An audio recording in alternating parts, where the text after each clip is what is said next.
Hello everyone. तो आज हम पढ़ेंगे चैप्टर 3 डिमांड। तो शुरू करते हैं हमारा आज का चैप्टर।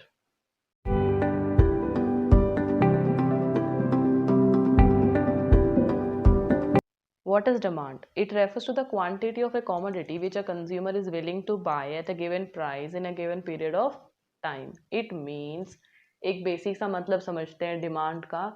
वो होता है जो चीज़ आपको चाहिए होती है, ठीक है, उसे हम डिमांड कहते हैं। एक बार दोबारा बोलती हूँ, जो चीज़ आपको चाहिए होती है उसे हम डिमांड कहते हैं, ठीक है। एक बार डेफिनेशन देखो।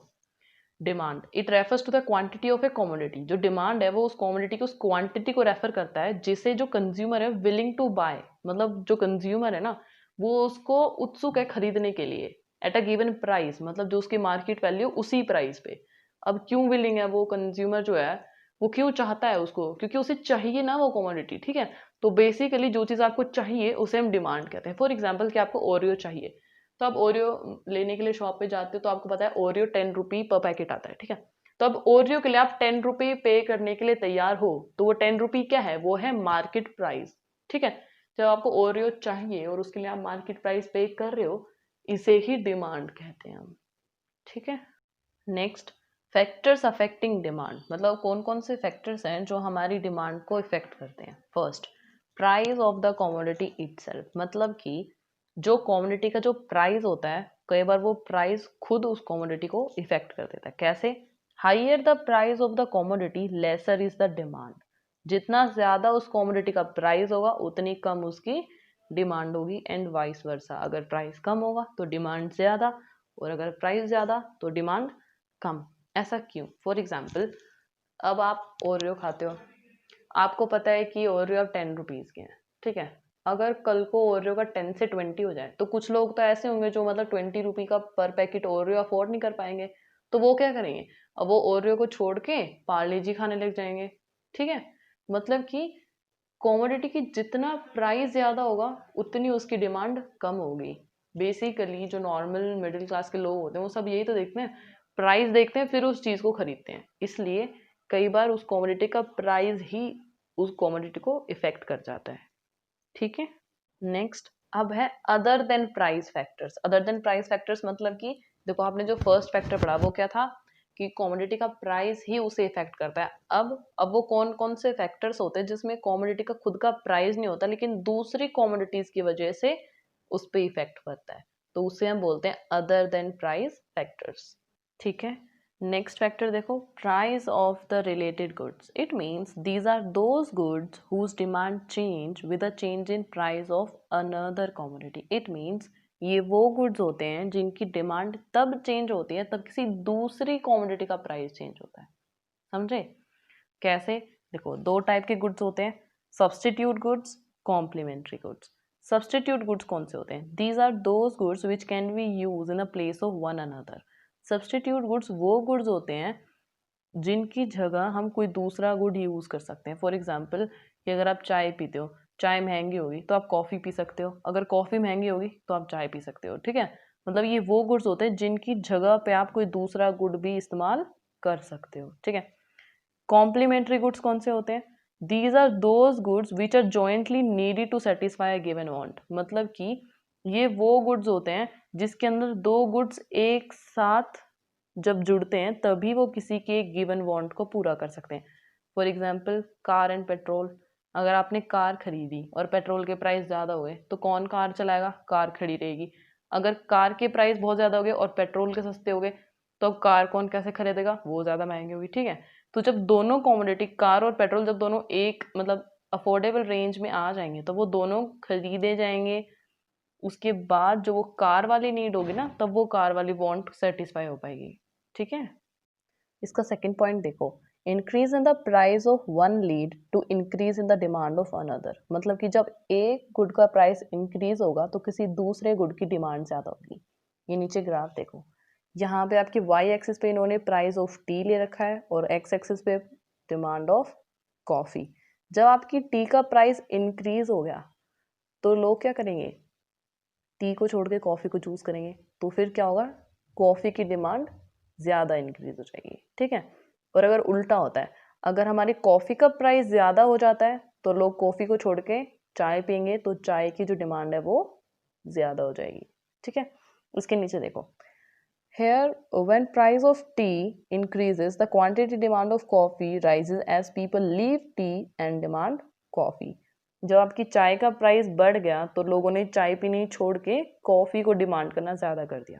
ठीक है, तो इसके अंदर क्या है, डायरेक्ट रिलेशन है, मतलब कि अगर उसका प्राइस इंक्रीज हुआ तो दूसरे गुड की डिमांड इंक्रीज हो जाएगी, तो ये डायरेक्ट रिलेशन हो गया। ठीक है, और ये जो कर्व है आपका, इसको हम बोलेंगे पॉजिटिवली स्लोप्ड कर्व।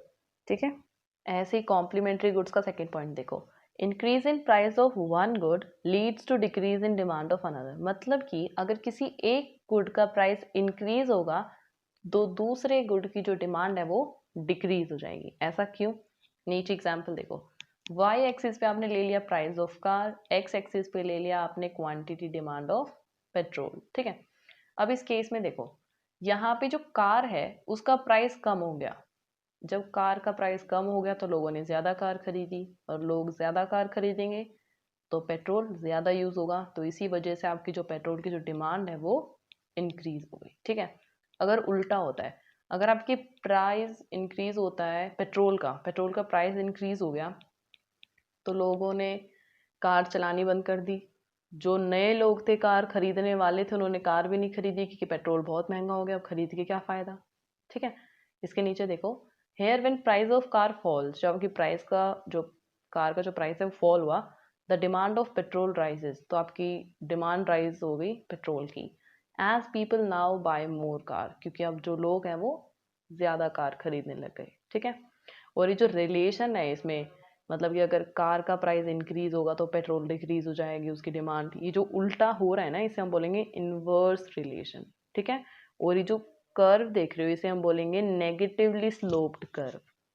ठीक है, next, income of the consumer. देखो इसके अंदर दो टाइप के गुड्स आते हैं, फर्स्ट नॉर्मल गुड्स और second inferior goods. Normal goods कौन से होते हैं, these are those goods whose demand increases with an increase in income. मतलब कि ये वो गुड्स होते हैं जिनकी डिमांड तब इंक्रीज होती है जब आपकी इनकम इंक्रीज होती है। फॉर एग्जाम्पल कि आप बहुत ही एवरेज इनकम कमाते हो, ठीक है, मतलब ज़्यादा नहीं कमाते, थोड़ी कम कमाते हो, तब उस इनकम में जब अपना पूरा घर का खर्चा देखते हो तो आप हर चीज़ को थोड़ा थोड़ा लेके आते हो। ठीक है, मतलब चावल महंगे आते हो तो आप चावल कम खाते हो और गेहूं को ज़्यादा खाते हो क्योंकि गेहूं सस्ते आते हैं। लेकिन जब आपकी इनकम इंक्रीज हो रही है तो आपने अपनी फिर राइस की क्वांटिटी को भी इंक्रीज कर दिया, मतलब फिर आपने राइस की डिमांड को इंक्रीज कर दिया। जैसे ग्राफ देखो, इसके अंदर वाई एक्सिस पे तो इनकम है और एक्स एक्सिस पे राइस। जो वाई एक्सिस पे जो इनकम है वो पी से P1 होगी, मतलब आपकी इनकम इंक्रीज हुई तो आपने अपनी राइस की जो डिमांड थी वो भी इंक्रीज कर दी। ठीक है, और ये जो कर्व है आपका इसको हम बोलते हैं positively sloped curve.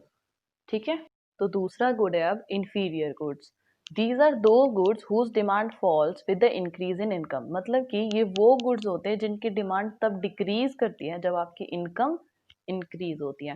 For example jowar and बाजरा, जब आपकी इनकम कम होती है तो आप ज्वार कंज्यूम करते हो। ठीक है, लेकिन जब आपकी इनकम इंक्रीज हो रही है, मतलब धीरे धीरे आपकी इनकम इंक्रीज होती है, तो फिर आप ज्वार क्यों खाओगे, फिर आप ज्वार को छोड़ के बाजरे की रोटी पे चले जाओगे। फिर जब आपकी इनकम और इंक्रीज होगी तो फिर आप बाजरे को छोड़ के गेहूं पे चले जाओगे।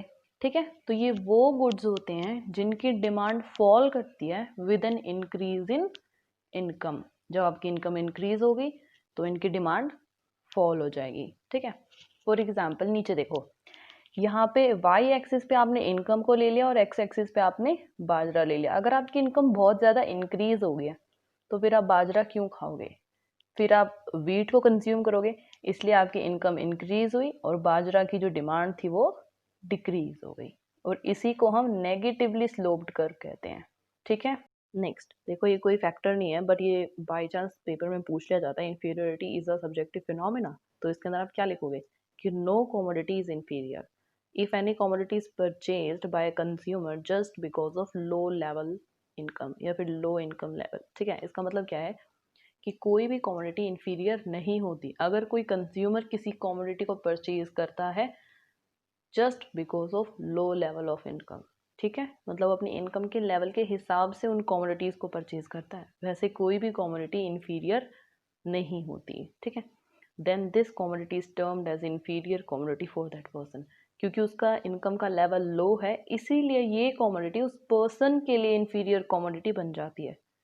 ठीक है, जैसे नीचे एग्जाम्पल दे रखा है, bajra is an inferior commodity for a rich person whereas this bajra became normal commodity for a poor person. ठीक है, मतलब अमीरों के लिए बाजरा एक इंफीरियर कमोडिटी हो सकती है, लेकिन किसी पुअर पर्सन के लिए, मतलब जिसके पास इनकम बहुत ही कम है, उसके लिए ये नॉर्मल कमोडिटी भी हो सकती है।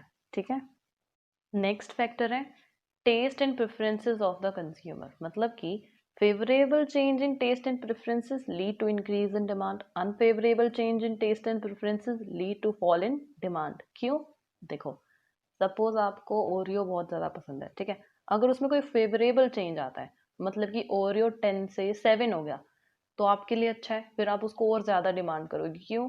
क्योंकि उसके अंदर आपके 3 रुपए बच रहे हैं। ठीक है, अगर उसी ओरियो में कोई अनफेवरेबल चेंज आता है, मतलब अगर वो 10 से 20 हो गया, तो आप उसे खरीदना बंद कर दोगे। क्यों? क्योंकि उसका प्राइस ज़्यादा हो गया, तो आपकी डिमांड जो है वो फॉल।